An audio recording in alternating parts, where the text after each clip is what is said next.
সিলেটের আকাশ তখন মেঘলা, মাঠের উত্তেজনা তখন তুঙ্গে। শ্রীলঙ্কার দেয়া ৮৮ রানের লক্ষ্য তাড়া করতে নেমে বাংলাদেশের দরকার শেষ ওভারে মাত্র ১৪ রান। পুরো স্টেডিয়ামের ভরসা তখন একজনের ওপর, বাংলাদেশ নারী ক্রিকেট দলের অধিনায়ক নিগার সুলতানা জ্যোতি।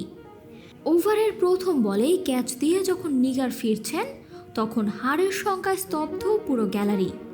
আর সেই মুহূর্তেই ঘটল এক অনাকাঙ্ক্ষিত ঘটনা।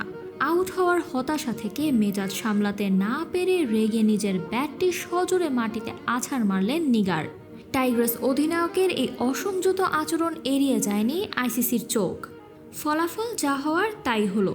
আচরণবিধি ভাঙার দায়ে আইসিসি তাকে তিরস্কার করার পাশাপাশি নামের পাশে জুড়ে দিয়েছে একটি ডিমেরিট পয়েন্ট।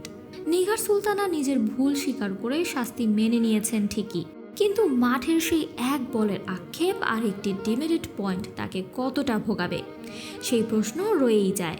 অন্যদিকে সিরিজের শুরু থেকে মেজাজ হারানোর মিছিলে ছিলেন নাহিদা আর শারমিনরাও। দ্বিতীয় ওয়ানডেতে আচরণবিধি ভঙ্গের দায়ে শাস্তি পান নাহিদা আক্তার ও শারমিন সুলতানা। তাদের প্রত্যেককে ম্যাচ ফির 10% জরিমানা করা হয় এবং একটি করে ডিমেরিট পয়েন্ট দেয়া হয়। তবে শেষ পর্যন্ত হার আর এই শাস্তি সব মিলিয়ে এক তিক্ত অভিজ্ঞতা নিয়ে মাঠ ছাড়তে হলো টাইগ্রাসদের। তবে প্রশ্ন থেকেই যায়, মাঠের লড়াইয়ে হার তো হতেই পারে, কিন্তু মেজাজ হারিয়ে এই চড়া মূল্য কি এড়ানো যেত না?